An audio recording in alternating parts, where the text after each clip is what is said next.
Just a quick read before we get started. The words and ideas presented by Plexuss and ESM are not endorsements of either group, and the information presented by both are mutually exclusive.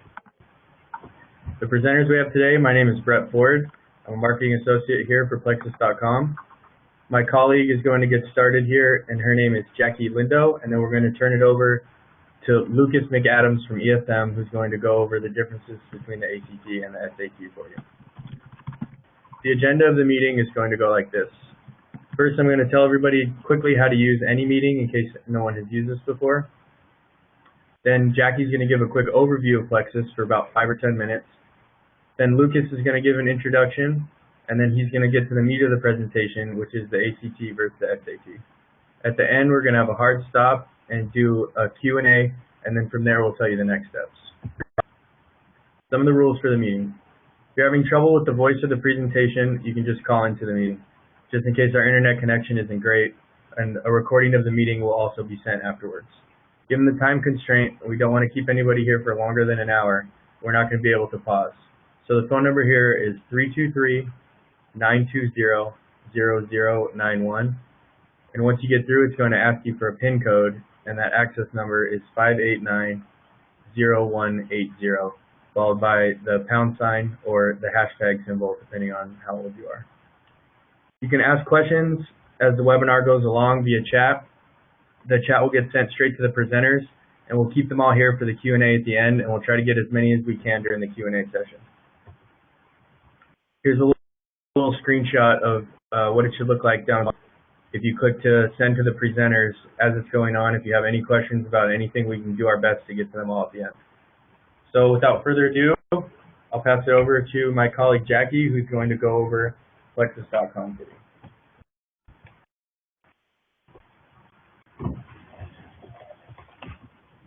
All right. Hello, everyone. Whether you take the ACT or SAT, Plexuss is a great tool to help you find what scores the colleges you like are looking for. So here we are at Plexuss.com. I'm just going to log in here.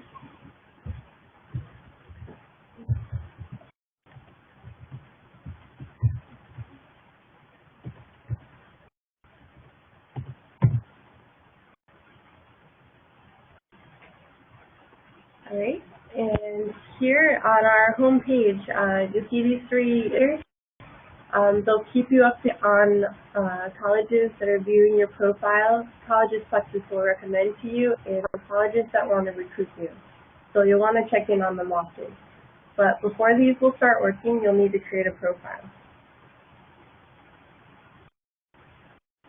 And here I've already gotten my profile started. There's a few steps to it.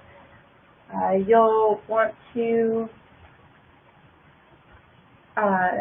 colleges will be able to see your profile once you reach 30%, and you can see your profile status up here.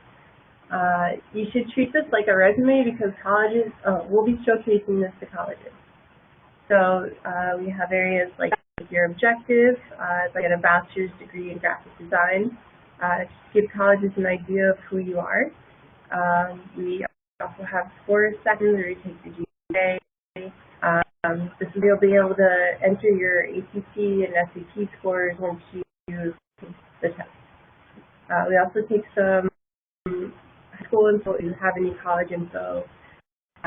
Here's where it's more like a resume. You can enter in some experience, some skills, interests, and so on. To start a college search, you can either start searching up here, or you can go to our Find Colleges tab. Here we have Advanced Search, or you can browse our interesting list, or schools by if you're not sure where to begin. Also, compare schools here. So I'm going to start searching for Stanford.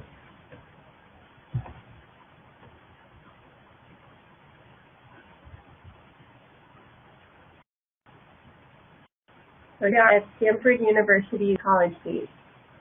This is where you can get a sense of Stanford's culture from our photos and videos of the school.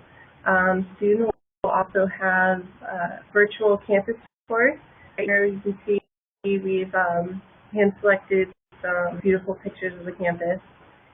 We've also made a video here that'll give you a little overview of Stanford.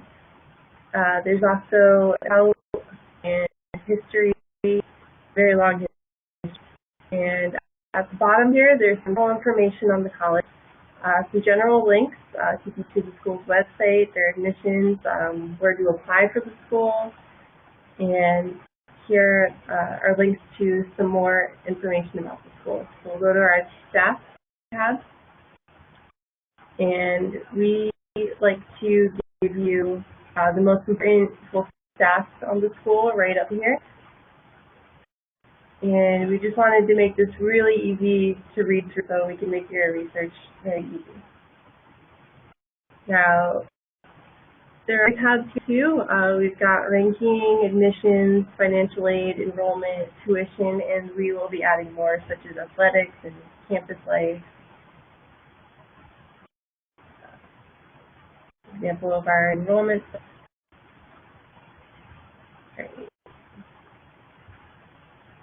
It looks like Stanford's already on my list.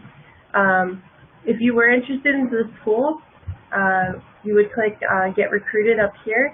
So I'm going to take us to a school that is not on my list yet. Let's try out Yale. Here it is. So if I were interested in Yale, I would click Get Recruited. And you'll want to let them know why you're interested in being recruited by them. I'd say I'm interested in their athletics and their campus life. And over here, I can also see their average scores when compared to mine. You'd have to enter this information into your profile in order to see the comparison. So I click Add to my list, and now this school will show up on my list in my portal.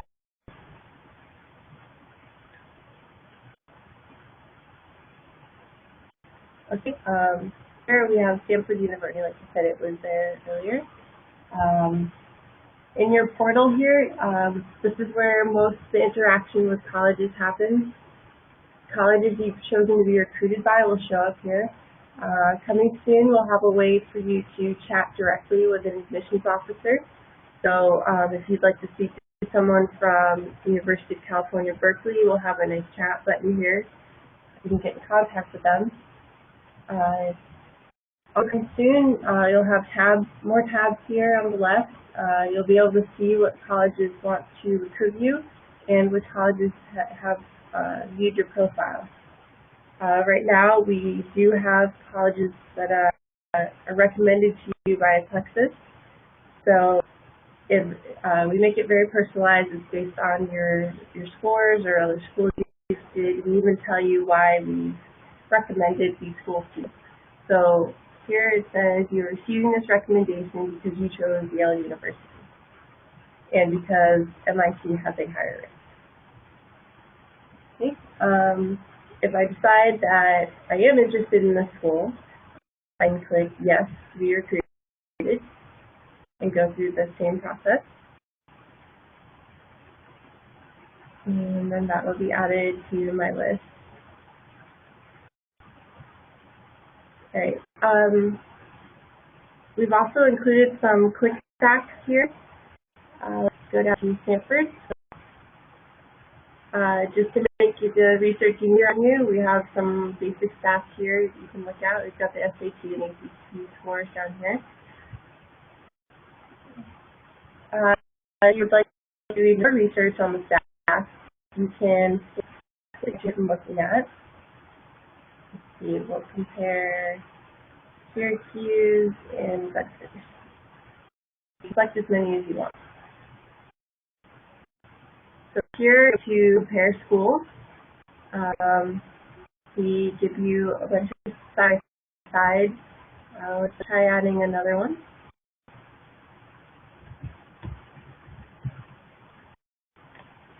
Georgia Institute of Technology. All right, so I can compare them here, the acceptance rate, tuition, student body, and so on. Let's say I was interested in Georgia. I could also add them to my list from here.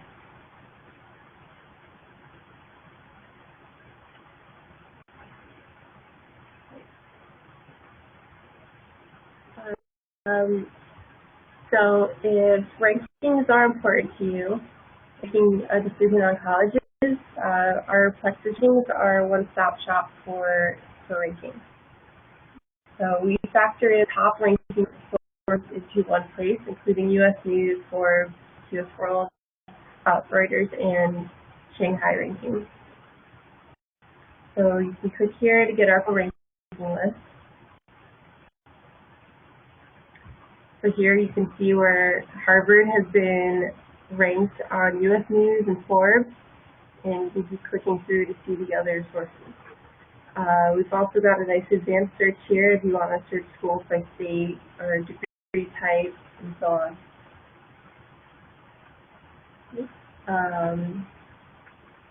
Another great part of our site is our news section.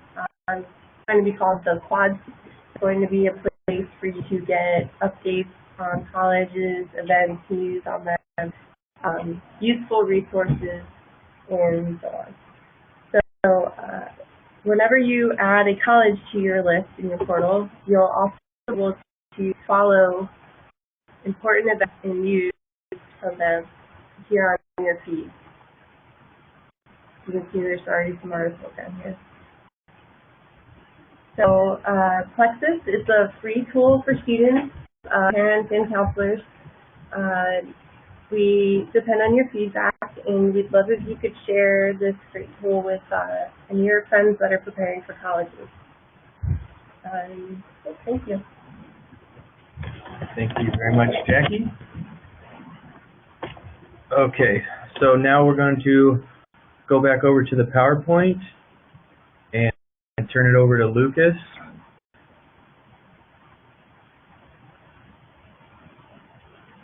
So, Lucas, whenever you're ready. All right, great. Can you guys hear me? Yep. Okay, Plexuss, thanks for having me today. I really do think you guys have a good tool that you're working on there. I've already used it with a number of the students that I work with as a research tool, and I'm pretty excited for some of the new developments you have coming, so look forward to that. I know that some people have are having some issues with the sound, so I'm going to try and talk slowly. I'm not sure if that's going to help. I think it's a connection thing, but yeah, and let me grab that phone number. Too choppy. Let me grab that phone number again because it looks like one of the numbers got cut off where we pasted it in there. Okay, go for it.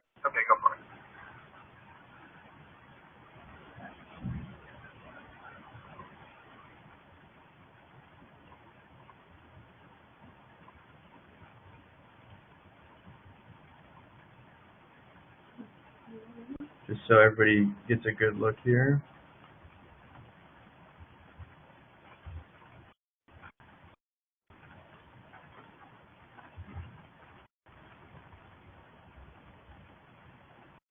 All right, there you go, and back to you, Lucas. All right. So thanks everyone for being here. Brett, can you mute your microphone? That's not seeming to All right. There we go. So the question we're here to answer today is to ACT or SAT. It's an important question for high school sophomores and juniors to address. And I just want everyone to know that I really like this image of the quizzical dinosaur. So since I can't see anybody's face, that's what I'm picturing. You are all just velociraptors scratching your chin to me right now, just so you know. All right, so let's take a look at the agenda. Pretty basic. We're going to break down the differences between the two tests, talk about each of them individually a little bit, how to choose and how to prepare. And then for those in the know, paying attention, you may have heard that in just about a year's time, there are some pretty big changes coming to both the SAT and ACT. So unfortunately, a lot of the things we're going to talk about in the first half are going to become somewhat irrelevant. But That's okay. It's kind of a difference between sophomores and juniors right now. And then, of course, at the end, we're going to leave some time for the Q&A. I'm going to be sort of purposely brief as we go through this, and then leave time for people to ask questions about their individual situations at the end. But before we begin, a quick note about testing. As this cartoon sort of exemplifies, these tests are extremely imperfect. They're not for everybody. Certain students really, are just built for them a lot better than others. And unfortunately, these tests have, a pretty significant impact right now on college admissions. So the landscape right now is that there's a lot of stress around both the SAT and ACT. I'm here to try and tell you not to stress about it. You do your best, you practice. You're being here, you're doing the right thing already, but there's certain things that are just somewhat outside of your control.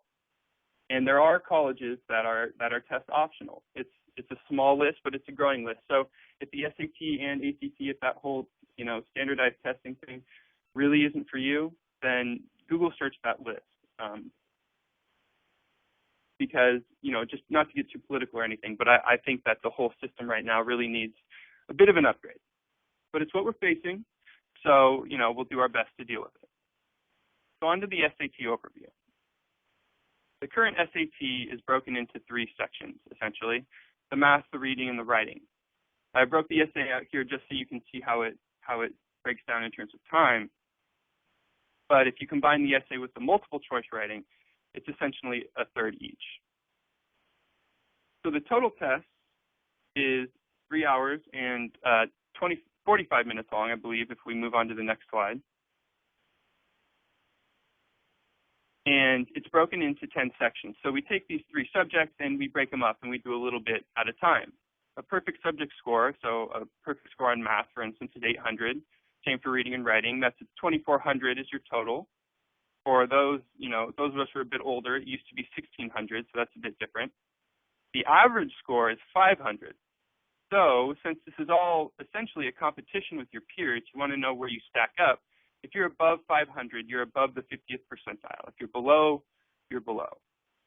Or maybe if you're like me and you're gambling on your SAT scores like I was with my best friend in high school, you want to know where you stand. And I lost, by the way, and I will never hear the end of that from him.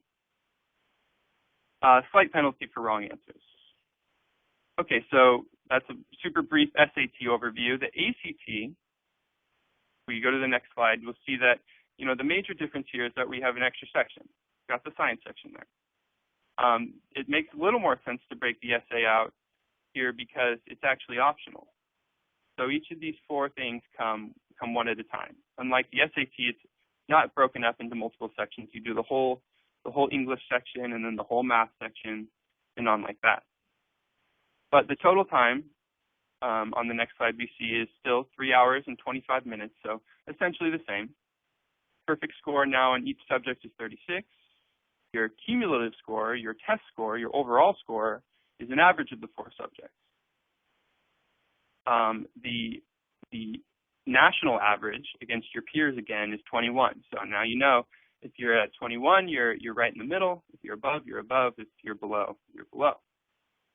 No penalty for wrong answers here. Okay, so that's an all too brief, but still, functional overview of the 2 tests. Let's start to talk about some of the differences, because I think that's really the more important conversation for this presentation today. I've ordered these differences. We've got 8 differences to go over here, and I've ordered them more or less in how I see them in terms of importance. Number 1, the ACT is more reflective of high school curriculum. What I mean by that is that when you take the ACT, the questions are going to feel most likely a little more familiar to what you've done in high school. They're pretty straightforward. You do a systems of equations question in math, it looks pretty similar to what you did in Algebra 1. On the SAT, on the other hand, they take some of that same information that you learned in high school, but it's often a bit trickier. You have to think a little more creatively, outside the box, whatever cliche you want to use, but it doesn't feel quite as familiar at first. Now, this isn't necessarily a good thing or a bad thing. Plenty of students who are, straight A students in high school and are super familiar with with the high school curriculum still do better on the SAT. So this isn't, it's not the only factor, of course. This CAT question is almost reasonable in terms of how you look at SAT questions. Some of them are just really confusing and really strange, but creative and sometimes fun if you're into that sort of thing. Number 2, the ACT has the science section. Okay, so that seems like a huge difference. In reality, it's not. I put science in quotation marks here because it's really more of a reading section. How it's presented is that, they have some charts and graphs and a little bit of text information about some sort of experiment or study. And then you have a bunch of questions, and the majority of the questions just ask you to interpret the data. Locate something on the graph, interpret the table, stuff like that. Very few questions actually require prior science knowledge. There are a few, but the ones that do are usually pretty basic. There's something like knowing that H2O is the chemical formula for water, or knowing that Mercury is the first planet from the sun. Something that we really all should know. So in the end, the science section, it's really more about your reading skills. Number 3, the SAT vocabulary is more archaic and challenging. This one's pretty straightforward. There is a lot of confusing or difficult high-level vocabulary on the SAT that is not on the ACT. So if you are a huge, voracious reader and you have a really good vocabulary, you're going to do really well here on the SAT, and it's an opportunity for you to gain points. If you're the opposite, then it's going to be a struggle. Number 4, the ACT math goes further. That means that there is some trigonometry, there are some logarithms questions, basically some pre-calc stuff, whereas on the SAT, nothing really goes beyond Algebra 2. So if you've taken Algebra 1, Geometry, Algebra 2, in theory, you should have seen all the math that's required for the SAT. Of course, again, it requires you thinking outside the box on a lot of questions. On to number 5. It's getting into some of the slightly less important details, but still something to consider. And this first one is really strategic. The SAT has a guessing penalty. So what that means is that you lose 1/4 of a point if you get a question wrong on the SAT. If you get a question wrong in the ACT, nothing happens. You just don't gain points. It's all about gaining points. So the SAT, the questions have 5 options. What that means is if you can eliminate one, now you've given yourself an even odds of gaining points or losing points. So if you can eliminate a single option, you pretty much want to guess. But if you, on an SAT question, if you have absolutely no idea between A, B, C, D, and E, you should probably just skip it, leave it blank. Number 6, the ACT sections are significantly longer. That goes back to what I mentioned before. It's not broken up like the SAT is. The SAT, you do a little bit of math, a little bit of reading, a little bit of writing, a little bit of reading, on and on. The ACT, you just do the whole English section, the whole math section, the whole reading section. So if you're somebody who really benefits from having some short breaks, and I mean really short, you get like 30 seconds maybe sometimes between SAT sections, then this could be important for you. The SAT has more available resources. It's been around a lot longer. There are more mentors, more tutors around that are comfortable with it. There's a lot more practice tests. So this really only applies if you're somebody who's just going to do everything you can to get better. Because the ACT has enough for, the average student who's going to take a couple practice tests, maybe work with a tutor for 10 hours, something like that. There's plenty of material for that. But if you're going to spend 100 hours practicing, you actually might want to do the SAT because you'll just run out of official material with the ACT.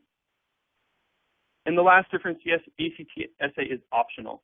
Now, again, this is in quotation marks because you're going to want to do it, almost certainly. It's optional, meaning that when you sign up for the ACT, you tell them if you're going to take it or not. You don't have to. But most colleges expect to see it. The majority of colleges are going to want to see you have taken it. They're going to want to see your score for it. So unless you know that the 3 or 4 or 5 schools that you're going to apply to, none of them require it. Otherwise, you're going to want to take it. Okay, on to the next slide. And a little bit more on the essays real quick here, just because I find it slightly interesting. The SAT prompts, always something broad, very general and philosophical normally. Something like here, is the world changing for the better? So on this one, you're going to want to come in with kind of some preset ideas of things you can talk about. Books you've read, historical events that you're comfortable discussing. Things like the Great Gatsby or World War II, they can be applied to any of these prompts. So it's a good idea to kind of prepare beforehand. The ACT is much more specific and targeted on an issue facing teenagers today, although they're not ever particularly interesting issues facing teenagers today. They're not going to get you excited to write about. But in these ones, you're not going to be able to prepare examples beforehand, and I think that's part of the reason why you get the 5 extra minutes. Okay, so there's a lot of differences. Talk about how to choose. Well, the very best way is to take a full practice test of each. See what you scored better on, see how you felt on each of them, and make the decision based off that. If you're anything like me, the prospect of doing 2 3.5-hour practice tests within, a week or 2 of each other is just not going to happen, at least when I was in high school. It was not going to happen. So, some shortcuts. Have you taken the PSAT and or ACT Explore? These are the kind of practice tests for both the SAT and ACT. The problem is that most of us take the ACT freshman year and the PSAT sophomore and or junior year. So that's quite a gap in your knowledge, and a lot can change in that much time. You have to, factor that in. Do you prefer reading, writing, or math science? This is a general question I ask students when they're trying to answer the question, ACT or SAT. As you may have kind of seen so far, the math can be considered harder on the ACT. It goes further, requires a bit more knowledge. The reading, writing can be considered harder on the SAT. That difficult vocabulary, not quite as straightforward with the questioning. So I usually tell people if they're a big reader, they should try the SAT because they're more likely to score highly on and be able to deal with the difficult reading sections. And then vice versa, if somebody's a strong math test taker, to go for the ACT. It's really the logic can sometimes work the opposite way. If you're going to do so well on the math or so poorly on the math, then it can change. But again, it's just another factor to consider. If you're preparing with a tutor or a mentor, they should be helping you through this process, helping you answer this question. So that's obviously, if you have someone leading you through it, that's an important question. And lastly, do you have any strong feelings either way? A lot of this is mental. The most important thing, if you're trying to get better at the SAT or ACT, is to practice and to work hard. I mean, it's not super exciting to hear that, but just like anything in life, that's true. The harder you work, the better you're going to do. So if you have a mental block about one of them, you took the ACT and you just hated it for whatever reason, you were sick that day, the kid in front of you kept scratching his butt, and it was just a horrible testing experience, whatever. I mean, it doesn't really matter. If you have strong feelings either way, I would just follow your feelings. Go with the one you feel more comfortable with. Because in the end, when you study for one, you study for the other. They're very similar tests in the end, and practicing for the SAT is not like a huge waste of time if you end up taking the ACT also. Okay, now preparation. Well, you gather your materials. That should be an official book. The red ACT book or the blue SAT book. Those are the best because they're official, most realistic material you can find. Learn the basic layout of the test. That's what you're doing now, and you're learning from the strategies. And then before long, you want to take a full-length practice test so you can really diagnose where you're at. It's just like any other learning process. You need to diagnose your strengths and weaknesses enhance your strengths, and practice your weaknesses in areas for improvement so that there are no longer weaknesses. I mean, it's all about practice. A lot of what I do as a mentor is kind of trick students into working harder. So there's different activities you can do, different exercises, videos you can watch, lessons you can learn from. So you mix it up to practice even more and keep people motivated. But in the end, it all comes down to practice. And again, the amount of opportunities presented to you, at least in terms of college, is heavily dependent on this. So if you can muster the energy to really practice hard, you should. Now you want to take the official test at least twice. At least twice. That's because of unless of course you get like a perfect score on your first time.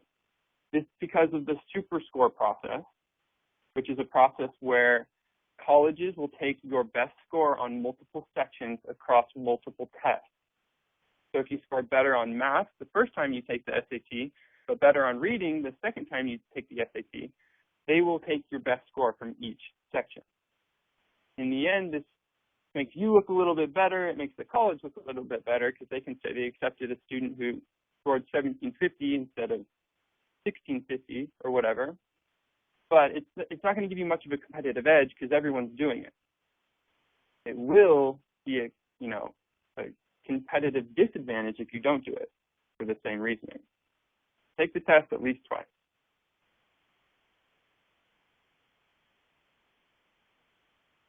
Okay, and then on to the next slide, which is, of course, the changes.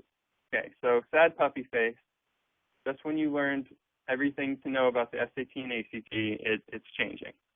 So for you sophomores out there, class of 2017, this really applies to you. Juniors, you're not going to be testing under the changed test, so you don't have to worry about it. Everything I've said so far applies to you. Sophomores, March 2016 is the first time that the new test will be released.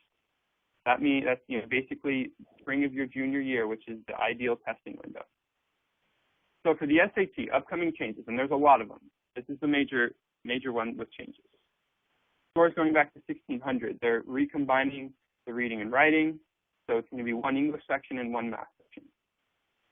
Overall, and as this cartoon again is sort of exemplifying, they're just trying to make things more relevant. They're getting rid of all that old school vocabulary that nobody knows anymore. As a side, it's funny, if you Google search some of the vocabulary words on the SAT, a graph will come up with usage over time. Google tracks of words usage in like millions and millions of books. It's really cool to look at. But for all these SAT words, they all peaked in like 1875. So it's super outdated, and they're trying to change that. Vocabulary is going to be less or more relevant. Math is going to kind of involve college and career scenarios more. There's going to be history and science sprinkled in across the math and the English section. Another interesting change is that they're going all patriotic on us, and they're going to include a U.S. founding document in every test, something like the Declaration of Independence or the Federalist Papers, maybe something like that.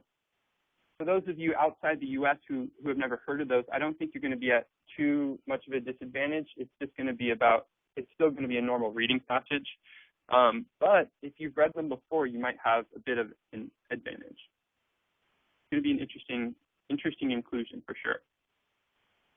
The essay is going to be about literary analysis, so it's going to be a much different essay, and it will also be optional. But again, that'll probably still be a scenario where most colleges want to see it. And they're getting rid of the guessing penalty, which is good, definitely very good.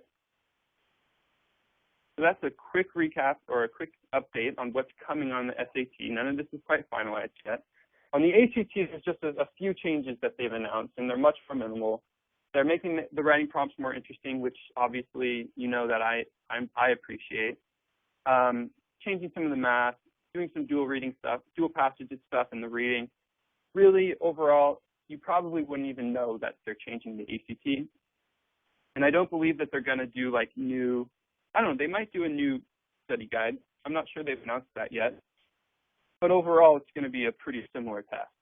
So what does this all mean? Well, these changes are going to make the test better. I think they'll make them a little more accurate. The SAT will certainly be more accurate regarding what students in high school are learning. That's good. In terms of your decision making for which one to take, well, the ACT is going to have comparatively low uncertainty, and vice versa for the SAT. We really don't know what the SAT is going to look like. It's going to be a lot of change, a lot of uncertainty for students, for tutors, mentors, and also for colleges. Colleges aren't going to know exactly what the scores mean from that first March test. They're not going to know really what's good. Is 1,400 going to be a good score, or is 1,100 going to be a good score? You know, what's the difference going to be? So, strategically, sophomores, it makes sense for you to take possibly an old SAT in the fall or winter of your junior year. That's later this year, you know, November, December of this year, because that's right when the old SAT will be going away, and you never know. Maybe you'll score a lot higher on that than you will on the new SAT. But if you're not ready at that point, then you can wait until the spring and make your decision then. Okay, so to conclude here, I want to end on a note similar to one that I started on. The test prep industry is insane nowadays. It's very competitive, but it really is not worth the stress that some people unfortunately take on because of it. So just, you know, stay calm, work hard, do your best, control what's under your control, or control what you can, and good luck to everybody. Okay, so we can do a Q&A now, and I'm free to answer questions as long as you guys like. We can also do, if you'd like some more extended time, we do, you know, sort of 30-minute diagnosis calls for families. It's nice to sit down with parents and students and kind of discuss everyone's situations. You can email me if you're interested in that, and I will throw it back to Brett. Thank you very much for listening. Great, thanks, Lucas. Yeah, like you said, this information's right here for you guys to write down. His email, or if you're high school students or teachers, we have internship opportunities here at Plexuss, and you can email me, and these will stay up throughout the QA section, so no rush, you need to write them down or anything. If anybody has questions, just chat them over to the presenters right now, and then we'll get to as many as we can. So we have one here for you, Lucas. Is there a limit to how many times you can take that SAT or ACT, and how many times do you think is too many? Yeah, that's a good question. There is no limit, and schools only see the scores that you send them. Colleges only see the scores you send them. So very little pressure when you go to take your first one. Now, remember the super scoring, so you should take it at least twice. And, you know, in terms of too many times, well, that kind of gets more to the mental health. You know, I don't encourage students to take it 7 or 8 times. But I would say that, you know, 3 is probably the magic number. And if you really want to push yourself 4, after that, it gets to be a little too much for most people. Great. Okay, we just got another one here. Is the SuperScore test done by all schools? Does Stanford and other top schools do that too? Yeah, good question. So the vast majority of schools do it. I don't believe Stanford does. They don't need to. You guys might have noticed when Jackie was going through their page, their average score was, you know, 2390 and 35. So the vast majority of Stanford students are already getting a perfect score. I mean, they're highly, highly competitive, and they don't need to super score, so they don't. A handful of the Ivies and you know, Stanford, the most competitive schools in the U.S. probably don't super score, but the vast majority of others do. Cool. Okay, and here's another one. What's the ideal timeline for starting the SAT/ACT process? Okay, good. I was hoping someone would ask this because I didn't bring it up. Ideally, you're ready to start practicing in the end of your sophomore year. That means you've been through Algebra 2 as a sophomore, and you're ready to start practicing. Get some work done in the summer after your sophomore year, and then plan to take your first test in the fall or winter of your junior year. That gives you time still to take 1 or 2 more in the spring of your junior year, and hopefully be done by the end of junior year. Obviously, in the summer, you're going to be very busy with college applications, college visits, interviews, and just sort of getting your whole application ready. You don't want to have to be testing in the fall of your senior year, but you can. You know, you can, depending on when your school applications are due, you can be testing all the way through December of your senior year. Great. How does the student request the fee waiver for the test? Thanks, Selena.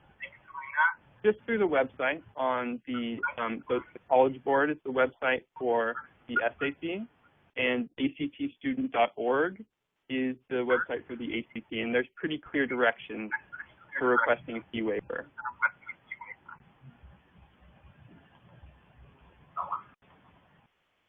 Okay.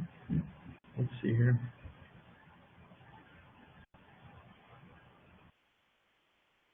I think that's all the questions does anybody else have any questions that they want to ask before we log off here?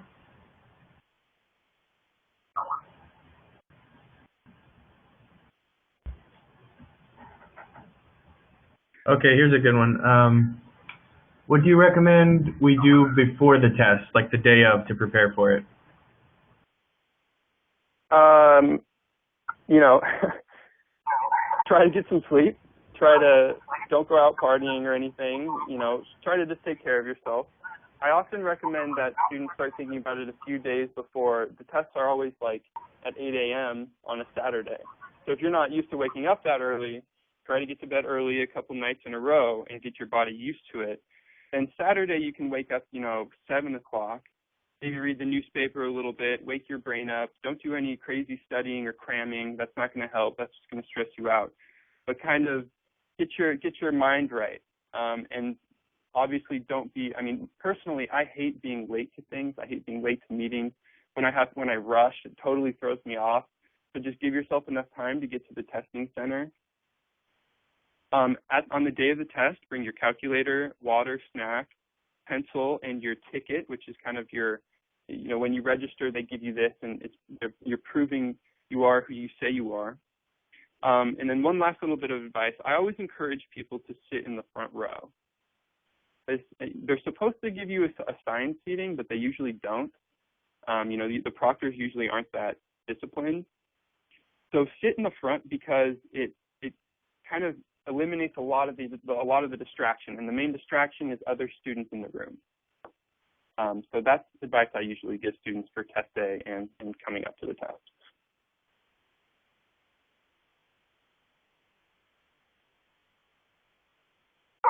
We had a question from Carolyn. Do you recommend taking the SAT and the ACT? Are there any drawbacks to doing both? None.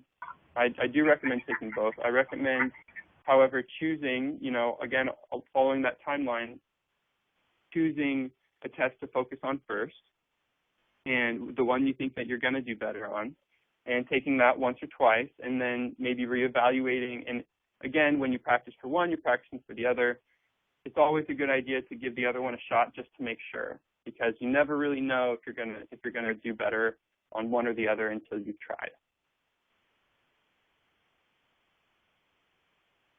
Oh, sorry, another question from Carolyn and then one from Jim. Carolyn also asked, do we have to submit all of our scores if we take the test multiple times to colleges? You do not. You just have to submit the ones that you want to be considered for your super score. So I have kind of a funny anecdote for this. We had a student who scored really well on the ACT on math, reading, and English, but poorly on science. He had, like high 20s, low 30s on the first three, and then he kind of bombed science. Maybe he had like a 19 or something. So he goes to the test and literally sits through the first three sections and doesn't do anything. Didn't fill in a single question. So he got a 0 on math, reading, and English, saved all his energy for science, and did really well, got like a 30 or something, and his super score was great, right? All of his scores looked good, except colleges see those 3 zeros because you have to send them all the scores from each test, and then they do the super scoring. You don't just get to submit each of them yourself. So, I don't think that it really cost him too much in the greater picture, because still his super score was good, but it's just kind of a silly thing to do. So long story short, you only send them the ones that you want considered for the super scoring. So if you take it 4 times and your super score involves 2 tests, then colleges don't see those worst 2 tests. My company is a private test prep and college counseling company. So, we base all of our philosophy on the mentorship model. We really believe in building relationships with students. So most of our work is done one-on-one, either guiding students through test prep and tutoring for classes, or guiding them through the whole college application process with, talking to their teachers, getting recommendations, setting up for the interviews, college visits, building a list, and of course the applications and essays themselves.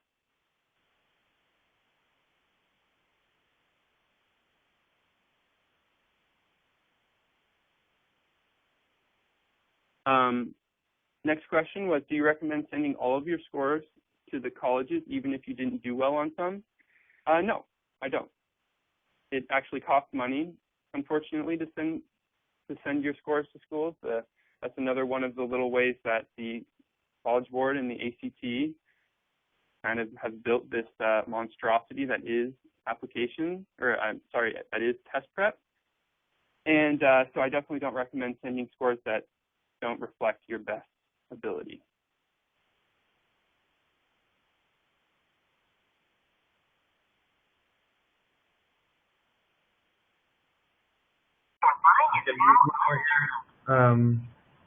We have one more here, Lucas. What do you recommend students do that do really poorly or really well in one area as opposed to all the others? Good question. It's a situation we face pretty often. Students who are great at math and poor at reading, vice versa. So again, if you do really, really, really poorly overall in the test and you think it's going to prevent you from going to just like any school that you want to, I would recommend, maybe considering some of the test optional schools, which again is a small list and it's got a lot of schools maybe people have never heard of, but still a lot of good accredited institutions that are willing to consider a lot of different parts of your application in order to prove that you're ready for college. If you don't think that's you, then it sounds like you just need a lot of practice. People have different philosophies about what's easier, like if it's easier to gain points on reading or math. Personally, I think it's probably math, because reading involves, math is like if you don't know certain topics, we can teach those to you. If you haven't been reading for the last 20 years or 16 years of your life, there's not a whole lot we're going to be able to do. But that's also sort of true with math, right? If you don't have the fundamentals down, you're going to be in trouble. So it kind of depends on the gravity of the situation and how high you aspire to in your college application. But hey, practice makes perfect. And if you're motivated, I've seen students make incredible gains. I've seen students make 8-9 point gains on the ACT. Students who started at like a 17 and got all the way up to a 26, 27. Students who started at a 1200 on the SAT and have made 500 point gains, gotten to the 1700, and that makes you so much more desirable to colleges. Do some colleges, e.g. Ivy League, prefer one test over the other? What % of my application is SAT, ACT? Good question. The Ivy League, nobody prefers one over the other anymore. Some of the most competitive schools, I believe, are requiring both. So that's something to consider. And if you're really shooting for the Ivy League, then you should definitely think about doing both, just because that, first of all, it gives you the best chance of using your best score. And second of all, I do think some of them are requiring both. However, none of the schools that will take either will only take one, if that makes sense. It used to be like the ACT was kind of a Midwest thing and the SAT was a coastal thing. It's not that way anymore. Everybody takes either. What % of my application is SAT, ACT?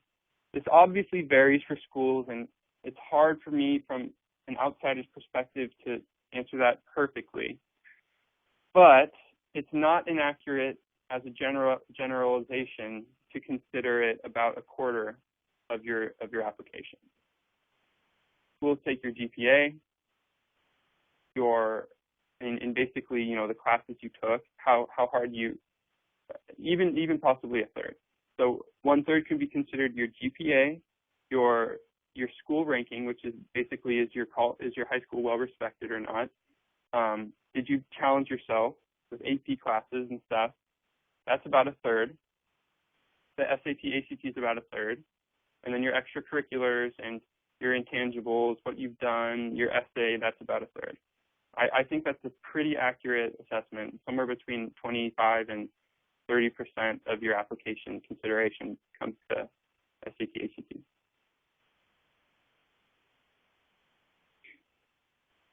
Okay, cool. Good question, Sina. What was my toughest case with the student, and how was their score improved? And how was their score improved, and how? So, I think off the top of my head, you know, personally, again, I mentioned the relationship aspect for me in the beginning, and I like to consider myself a coach. I think at root, I'm more of a more important is my motivational ability than my teaching ability. Anybody can teach a couple problems, but getting somebody to really buy into the process and believe in themselves and care about it, that's often more difficult because, you know, it's not like I'm coaching basketball, which people love. I'm coaching SAT, ACT, which often people hate. So my toughest cases are students that really don't care and don't want to be there, and their parents are just forcing them to work with me. And I'll be completely upfront.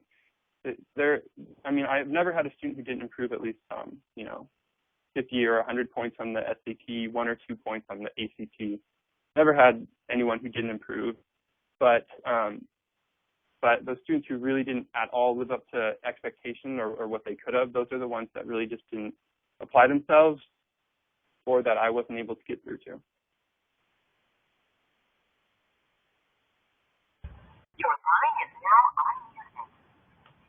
All right, I think that's all the questions we have. Unless anybody else get some last ones in here under the wire.